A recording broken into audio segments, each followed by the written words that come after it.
Assalamualaikum warahmatullahi wabarakatuh.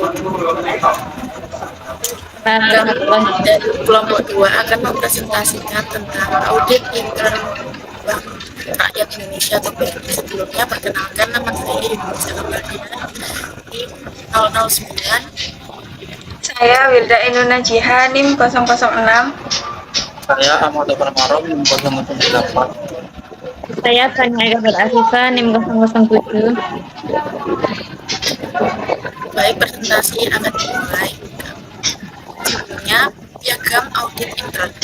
Pedoman pelaksanaan fungsi audit intern atas pelaksanaan audit yang dilaksanakan oleh Satuan Kerja Audit Intern atau SKAI, inisiasi komunikasi SKAI dengan unit kerja yang diperiksa, pemeriksaan aktivitas bank, serta kewenangan SKAI dalam dan fisik aset bank. Visi misi dari audit intern yaitu visinya menjadi strategi bisnis partner yang handal dalam rangka mencapai visi BRI dan menjadi benchmark of the best practice bagi satuan kerja audit intern di Indonesia.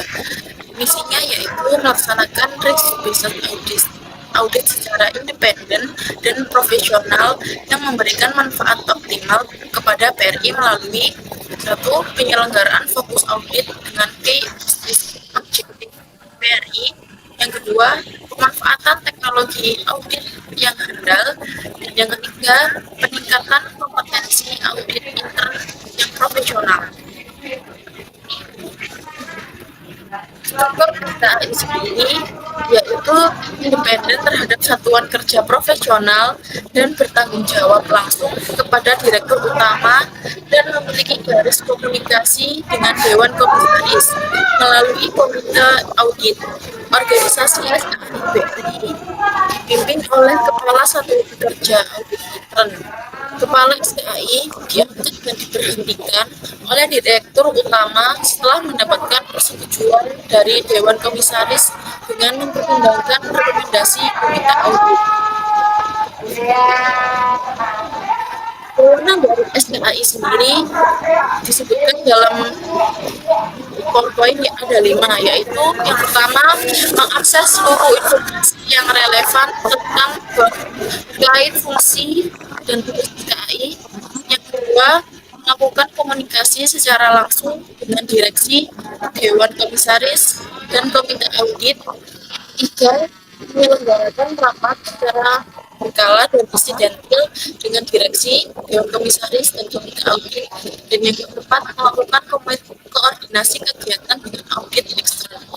Dan yang terakhir yaitu mengikuti rapat yang bersifat tanpa memiliki hak suara seperti rapat Komite Manajemen Risiko.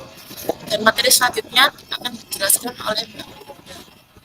Selanjutnya yaitu tugas pokok Satuan Kerja Audit Intern. Yang pertama yaitu mendukung pengawasan. Maksudnya membantu tugas Direktur Utama dan Dewan Komisaris dalam melakukan pengawasan dengan cara menjabarkan secara operasional baik perencanaan, pelaksanaan maupun pemantauan hasil audit. Yang kedua yaitu analisis dan penilaian. Maksudnya membuat analisis dan penilaian di bidang keuangan, akuntansi, operasional, dan kegiatan lain melalui audit di semua level unit kerja BRI secara independen, objektif, dan profesional. Yang ketiga yaitu efisiensi sumber daya. Maksudnya mengidentifikasi segala kemungkinan untuk memperbaiki dan meningkatkan efisiensi penggunaan sumber daya dan dana. Yang keempat yaitu memberikan saran. Maksudnya memberikan saran, perbaikan, dan informasi yang objektif tentang kegiatan yang diperiksa pada semua tingkat manajemen.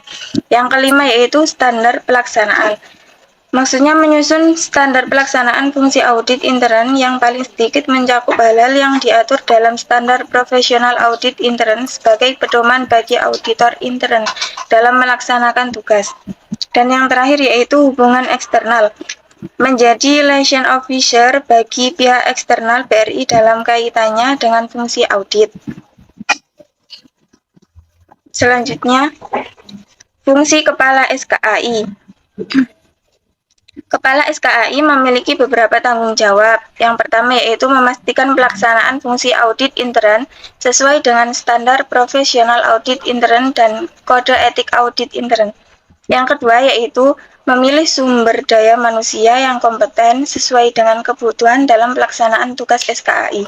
Yang ketiga yaitu memastikan anggota SKAI mengikuti pengembangan profesional berkelanjutan serta pelatihan lain sesuai dengan perkembangan kompleksitas dan kegiatan usaha bank. Yang keempat yaitu menyusun dan mengkaji piagam audit intern secara periodik. Yang kelima yaitu menyusun rencana audit tahunan dan alokasi anggaran untuk pelaksanaan fungsi audit intern. Dan yang terakhir yaitu memastikan pelaksanaan audit intern sesuai dengan rencana audit intern. Selanjutnya, etika profesional. Ada 3 etika profesional. Yang pertama yaitu independensi dan objektivitas. Auditor internal harus bebas dari campur tangan dalam penentuan ruang lingkup. Yang kedua yaitu auditor internal dilarang melakukan perangkapan tugas dan jabatan di dalam pelaksanaan kegiatan operasional perusahaan. Pembatasan penugasan berkala dan masa tunggu atau calling off penugasan. Independensi dan objektivitas harus dikelola dari tingkat individu auditor internal. Yang kedua yaitu profesionalisme. Auditor wajib memiliki, menerapkan, dan meningkatkan pengetahuan, keterampilan, dan kompetensi yang dibutuhkan dalam pelaksanaan audit intern. Dan yang terakhir yaitu kode etik auditor. Kode etik auditor adalah prinsip dasar perilaku pribadi dan profesional yang harus dipatuhi. Selanjutnya yaitu prinsip-prinsip kode etik auditor SKAI BRI. Yang pertama yaitu integritas. Mengacu pada kualitas jujur dan kepercayaan yang menjadi landasan bagi auditor intern dalam menjalankan tugas dan tanggung jawabnya. Yang kedua yaitu objektivitas. Auditor SKAI melakukan penilaian yang seimbang terhadap semua hal yang relevan tanpa dipengaruhi oleh pribadi atau eksternal yang tidak semestinya. Yang ketiga yaitu kerahasiaan. Kerahasiaan menekankan pentingnya auditor SKAI untuk menghormati nilai dan kerahasiaan informasi yang diperoleh selama menjalankan tugas audit, serta tidak mengungkap informasi tersebut tanpa izin yang sah.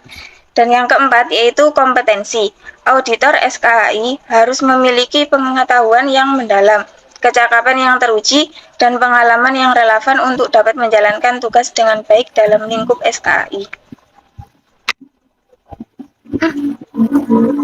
Selanjutnya adalah aktivitas SKAI, di mana dalam aktivitas SKAI ini ada 2 jenis jasa, yaitu jasa asuransi dan jasa konsultasi.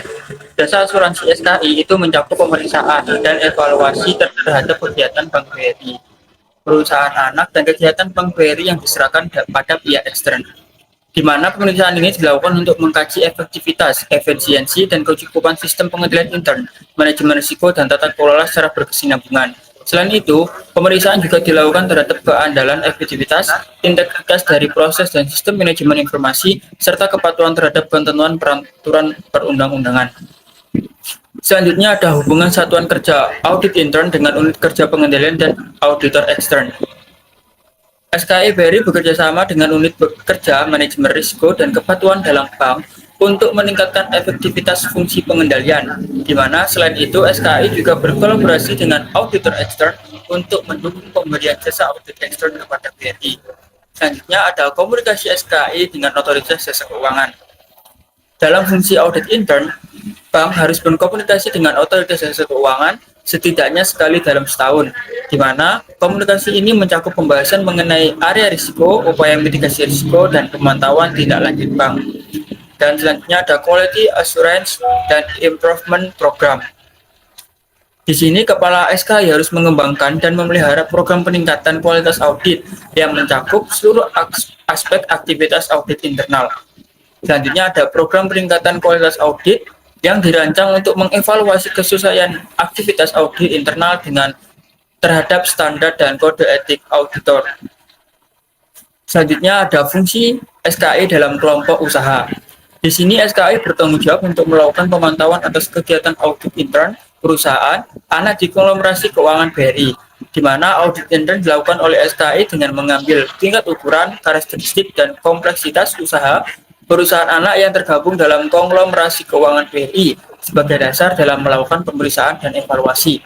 Selanjutnya ada penggunaan jasa pihak ekstern dalam pelaksanaan audit intern, di mana SKI dapat menggunakan jasa pihak ekstern tersebut dalam pelaksanaan audit intern yang memerlukan keahlian khusus dan bersifat sementara. Selanjutnya ada pelaporan, di mana BRI wajib menyampaikan laporan kepada otoritas jasa keuangan secara rutin terkait pelaksanaan dan pokok-pokok hasil audit, hasil kaji ulang pihak ekstern, hasil audit teknologi informasi, dan laporan khusus secara insidentil. Ya, selanjutnya ada SKI menyusun laporan pelaksanaan dan pokok-pokok hasil audit, termasuk hasil audit teknologi informasi kepada Direktur Utama dan Dewan Komisaris dengan tembusan kepada Komite Audit, Direktur Kepatuhan, dan Manajemen Risiko.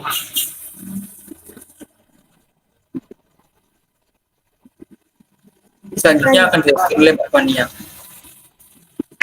Selanjutnya review jurnal. Dari review jurnal yang kami review, kesimpulan dari review jurnal adalah kepatuhan auditor internal terhadap standar yang dikeluarkan oleh Institute of Internal Audit dapat diberikan manfaat bagi perusahaan dalam mencapai tujuan perusahaan, mencerminkan reputasi yang baik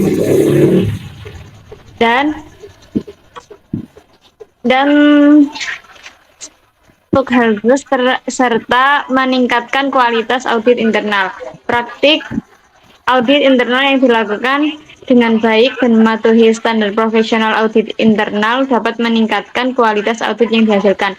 Selain itu, independensi dan objektivitas auditor internal juga menjadi faktor penting dalam menentukan tingkat kualitas dalam mendeteksi dan melaporkan penyimpangan serta pelanggaran yang terjadi dalam perusahaan.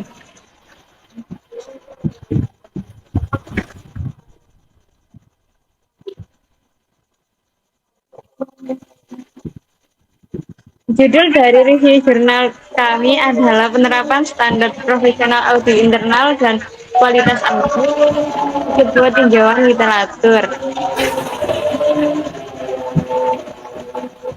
yang ditulis oleh Melinda Cahyaning Ratri dan Trida Bernawati pada tahun 2020. Namun tujuan penelitian memberikan wawasan tentang pentingnya mematuhi standar profesional dalam praktik audit internal dan dampaknya terhadap kualitas audit dan kinerja organisasi. Subjek penelitian tersebut adalah praktik audit internal, kepatuhan terhadap standar audit internal, kualitas audit internal, dan peran auditor internal dalam meningkatkan tata kelola perusahaan serta sistem pengendalian internal perusahaan. Metode penelitian dalam jurnal tersebut adalah studi literatur yang mengkaji artikel-artikel penelitian terdahulu terkait dengan kepatuhan dan dalam penerapan standar profesional internasional untuk praktik audit internal. Hasil dari penelitian jurnal tersebut adalah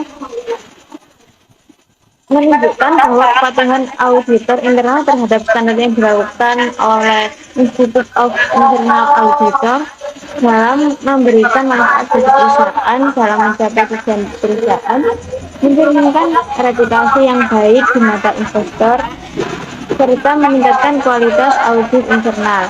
Praktik auditor internal dilakukan dengan baik dan mematuhi standar profesional audit internal dapat meningkatkan kualitas audit yang dihasilkan. Selain itu, independensi dan objektivitas auditor internal juga menjadi faktor penting dalam meningkatkan tingkat kualitas dalam mendeteksi dan melaporkan penyimpangan serta pelanggaran yang terjadi dalam perusahaan.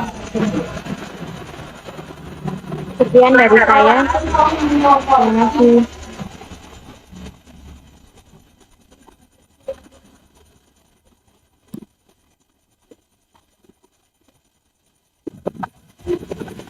Baik, itulah presentasi dari kami kelompok 2 juga akan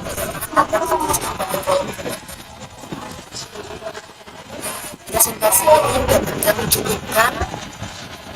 Assalamualaikum warahmatullahi wabarakatuh.